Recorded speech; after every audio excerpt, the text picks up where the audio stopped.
Hello, my name is Avery with Online Income. Today I'm going to show you how to make your own PayPal Buy Now button. I'm already signed into PayPal, and if you want to make one, you'll have to create an account for PayPal. It's very simple to do. Right now I'm on the dashboard, and what I'm going to do is go directly to Tools that's up at the top, and I'm going to go to PayPal buttons. After clicking on that, you'll see this page comes up, and it says, what button would you like to add? You got the smart buttons: buy now, add to cart, donate, subscribe, installment plan, and automatic billing. But I'm gonna go ahead and go to buy now. Clicking on that will send me to this create PayPal payment button. And right now I'm on step 1. There's 3 different steps, but let's go ahead and focus on the first step. And it says choose a button type and enter your payment details. Choose a button type, which is buy now. If I clicked on this, you have other options, which would be the same ones that you saw from the previous page. So I'm gonna stay on buy now. Under that is item name and the item ID. And the way I'm going to do this is it would be as if I'm making a buy now button for my wife's planner that she's making. So with that being said, I'm going to go ahead and go to the item name, and I'm just going to put MB. MB is Marbella, short for Marbella. I'm gonna just put a random item ID in because you don't have to have some special numbers for it unless you want to.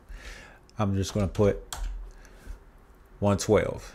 That's gonna be my ID number. You don't need it, but the reason it's there is to help track your purchases and where your purchases came from. So right under that is price and then the currency. Instead of going with a price here, I'm actually going to go to the customize button, and I'm going to go and add a drop down menu with price option. You can see the example for that so you can see what I'm talking about. So you got small, medium, and large. And I'll be doing something similar to that because I'll be doing 3 different options. So I'm going to go ahead and drop down the menu, and I'm going to put a date range. And option 1 will be $35. Option 2 will be $55, and option 3 will be $70. The different options will be 6 months. All right, look, it's popping up for me. 12 months.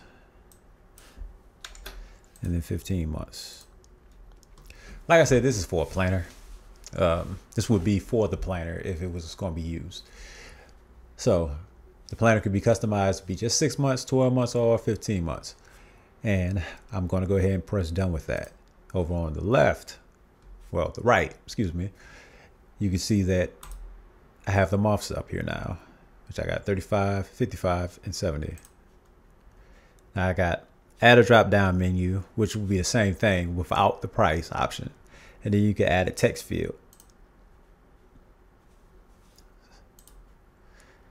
And we can customize the text or appearance, but that's, like I said, it's optional and I don't want to mess with it. I like how it is right now. As far as shipping, I can use a specific amount of how much shipping is going to cost. So if I wanted to do, let's just say $7.99 for shipping. You can put in your state's tax rate right here, and let's just say I'm gonna go with 3%.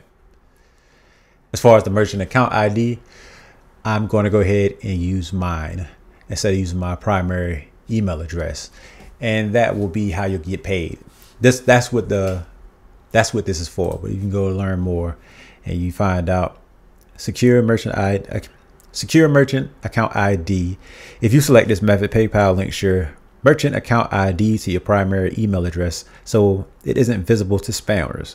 If you have a Premier account, your email address might still appear within the head tag of your checkout page. And then you have your primary email address. This method will show your primary email address in the button code, making it visible to spammers. If you have a Premier account, your email might also appear in the head tag of your checkout page, which is the exact same thing as I said. So merchant ID, your email won't have to show up. Using the primary email address, it will. So we're finished with the first step. Let's go ahead and step 2, which is track inventory, profit, and loss, which is optional. Now, I got the option to save my button at PayPal, and it will protect buttons from fraudulent charges, automatically add buttons to my save buttons in the PayPal profile, easily create similar buttons, and it can edit my buttons with PayPal's tools. I can track my inventory, and then I can track my profit and my losses. Now I'm going to go ahead and track my inventory. I'm going to track it not by the option. I'm going to track it by the item. My item ID is right here, 112. The quantity in stock is 750. And my alert quantity when I'm running low will be 100. Can customers buy our item when it's sold out? I'm gonna leave it at no. If you're not gonna have customers be able to buy the item when it's sold out, you still have to put in, some type of URL to send them to let them know that it's sold out. And now I'm gonna go ahead and go to step 3, which is customize advanced features. Now, I can customize my checkout pages. If you are an advanced user, you can customize checkout pages for your customers, streamline checkout, and more in this section. Do you want to let your customer change the order quantities? Yes. Now, actually, I'm going to leave it no. I don't want them to do that. Can your customer add special instructions in a message to you? Yes, I will let them do that. And I'll leave it just like that.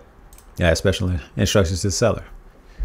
Do you need your customer's shipping address? I would in this particular case. And I got 2 boxes I can check. One is to take them to a page when they cancel their checkout, and the other is to take them to a page when they have a successful purchase. And let's go down to the advanced variables. What is this? Power users can add extra PayPal button variables here. So if you got a little bit of extra code that you want to put in, you can put it down here. I don't have any extra codes that I want to put in, so I'm gonna leave it at that. And then we can go ahead and create button. Okay, after clicking create the button, it says add your button code to your web page. You have just created a customized HTML code for your button. The final step is to copy the code and paste it into your website editor. So right down here is the code. Right below it, you can select the code and you can go ahead and copy it. And then you will go into your web page editor and then edit the code into the HTML. And it says exactly the same thing right up here, right here. It says paste the button code into your website editor.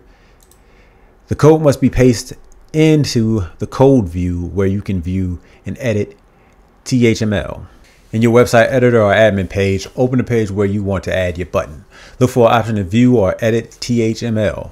Find the section of the page where you want your button to appear. Right click and paste your button into the HTML. Save and publish the page. The preview function in your editor may not display the button code correctly. Test the button to make sure it links to your PayPal payment page. If you need more help, you can click here for additional information. Now over to the side, to the right, we can go ahead and see my PayPal button. I got my buyer's view. I got the date range. I got 6 months at $35, 12 months at $55, 15 months at $70. So hopefully you liked the video, and if you did, please like, subscribe, share with a friend, check out more videos, and check out more videos that will be coming out, because I will be making more PayPal buttons videos at a later time. Thanks for watching.